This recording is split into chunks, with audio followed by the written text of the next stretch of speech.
girl. She's got 4 kids and she's pregnant with her 5th child. She's about to go to the feds on a cocaine charge for a fentanyl overdose death. Not the same.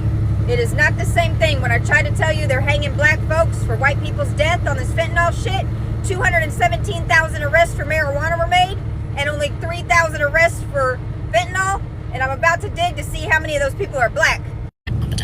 Let me show y'all something. This guy, Montez Forrest, was the suspected supplier in my brother's death. While this person, Alyssa Canfield, is the person who actually sold fentanyl to my autistic little brother.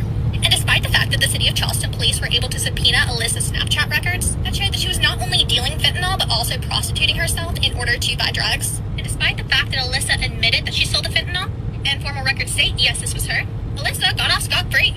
Because Alyssa sold out her supplier and acted as a confidential informant. And so, instead of arresting the actual person who sold my autistic little brother fentanyl, they arrested some black guy who my brother had never even met. And they let Alyssa, who is an actual menace to society, off scot-free, which the Charleston police seem to have a pattern of doing, with Alyssa specifically. You see, while both Montez, the man arrested, and Alyssa are the same age, and have both had many, many interactions with the police, their stories are incredibly different. If you look at Montez's criminal records, every single interaction with a cop since he turned 18 either ended with having to get arrested or at the very least having to go to court, while Alyssa never even went to court for 2 hit and runs she committed. She didn't go to court for helping a minor run away. She wasn't seen as a suspect where a shady motel she was hanging out at was shot up for drug-related reasons.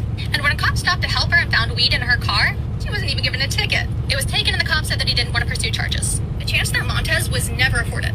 I guess they don't want little white girls in the school-to-prison pipeline. But here's the thing, white women are one of those dangerous demographics out there. Because they're not suspected, they can fly under the radar, and they can reoffend over and over and over again. Just like Alyssa did when she was arrested for drugs again last fall. And yet, thanks to her mother, Sherry, who's a pharmacist, by the way, Alyssa was bailed out and another dangerous thug was returned to the street.